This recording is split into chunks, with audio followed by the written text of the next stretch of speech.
Well, I started my laughingly called career in media with EMAP, as it once was, East Midlands Allied Press, working on motorcycle magazines, which was great fun, much better than working for a living.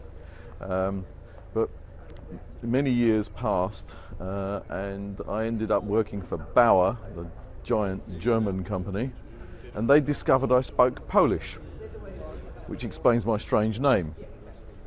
Which was once described as a gloved blow to a keyboard by one Tim Brooks of Media Week. It's actually Zdzisław Zawada is my real name, but everybody calls me Zed. Anyway, Bauer discovered I spoke Polish. They just set up a huge consumer magazine business in Poland and were unable to sell any advertising space in it. So they sent me to do that. And that was some 20 years ago. And I duly did that for a while. I ended up moving to Poland and setting up my own business, which publishes magazines for children mostly.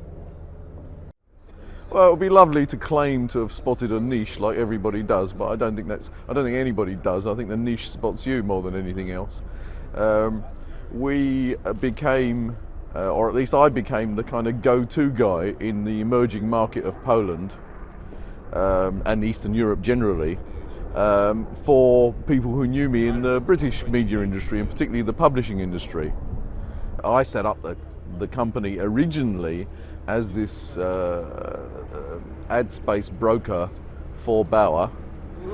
We then became a publisher of partworks. Again, acting essentially as an agent for another company, and then we started to experiment with our own titles, launching our own titles in the Eastern European market, which and children particularly has turned out to be an extremely good market in the great digital tsunami that has taken place over the last 10 years. Because almost all of our titles have some kind of three-dimensional toy on the front, which you can't download. Combine that with a demographic uplift in the number of children being born in Eastern Europe, smaller children, and it makes for a very successful business. It's also fun.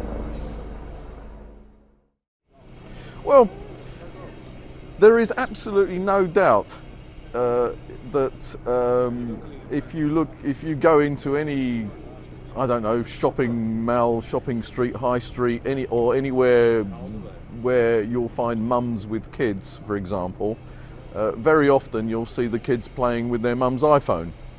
It's a lovely thing.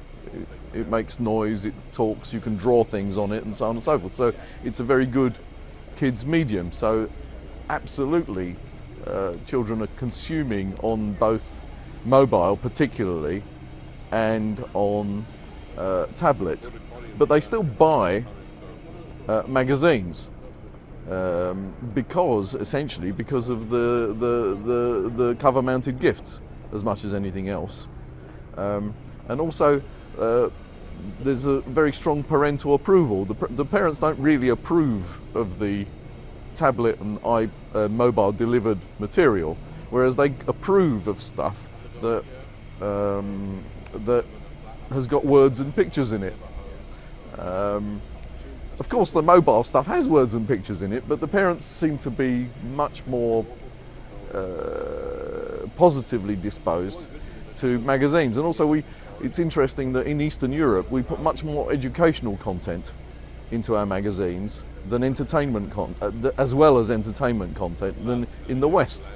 We license most of our properties, things like Scooby-Doo in Polish and Romanian, and so on and so forth.